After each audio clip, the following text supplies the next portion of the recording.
acompañar también de esa manera. Ya está con nosotros aquí Mercedes Malavé. Mercedes, ¿cómo estás? Hola Argeli, muchos saludos a ti y a tu audiencia y gracias nuevamente por la oportunidad de compartir análisis político en este momento tan difícil, complejo. Así es, como saben, Mercedes Malavé es dirigente nacional del partido COPEI y también va a estar participando con nosotros telefónicamente Nosli Rodríguez, la diputada de la Asamblea Nacional por el Estado Cojedes del Partido Socialista Unido de Venezuela y que también es miembro de la Comisión Preliminar para la renovación del Consejo Nacional Electoral. Vamos a empezar con quien está con nosotros acá en el estudio, Mercedes Malavé.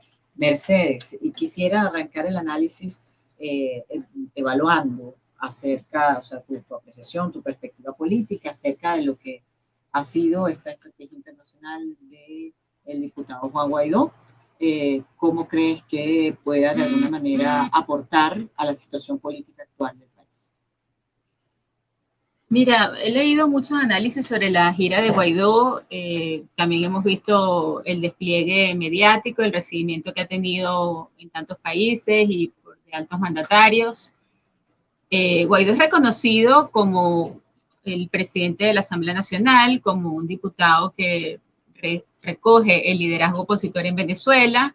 Los países instan a que en Venezuela haya un desenlace electoral libre, pacífico, transparente. Y cada vez está más claro que esa es la agenda, ¿no? Que esa es la agenda internacional, que esa es la apuesta. Los países de Europa apuestan y quieren que haya un desenlace pacífico y electoral en Venezuela, y así lo han dicho muy claro, ¿no? Yo pienso que es una de las ideas más claras que trae Guaidó. Y nosotros estamos plenamente en sintonía con eso. Venezuela necesita un proceso electoral abierto, inclusivo, libre, lo más transparente posible, que motive e invite a la gente a resolver el conflicto político por la vía del voto. Y no por la vía de la violencia, ni por la vía de la invasión, ni por la vía, y en ese sentido, pues yo me identifico con tantos venezolanos que aquí en Venezuela, recuerdo un periodista importante que esta mañana escribió algo al respecto, que no quieren una intervención militar, por más de que lo vociferen en otros países. Nosotros que estamos aquí nos preocupa mucho el tema de la intervención militar, no sabemos qué desenlace va a tener eso. Las intervenciones militares protegen ciertas zonas, otras las dejan al garete, pueden terminar pueblos incomunicados, pueden terminar hospitales destruidos.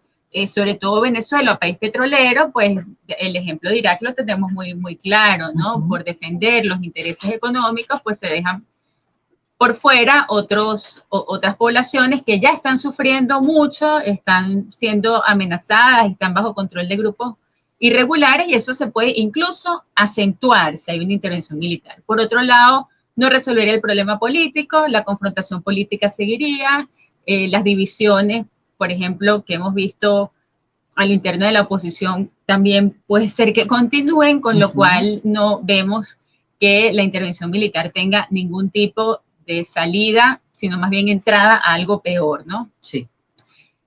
Ahora, frente a eso, nosotros tenemos que ser muy realistas a la hora de plantearnos cuál es el escenario electoral que ofrece en este momento, que se ofrece en este momento al país, ¿no?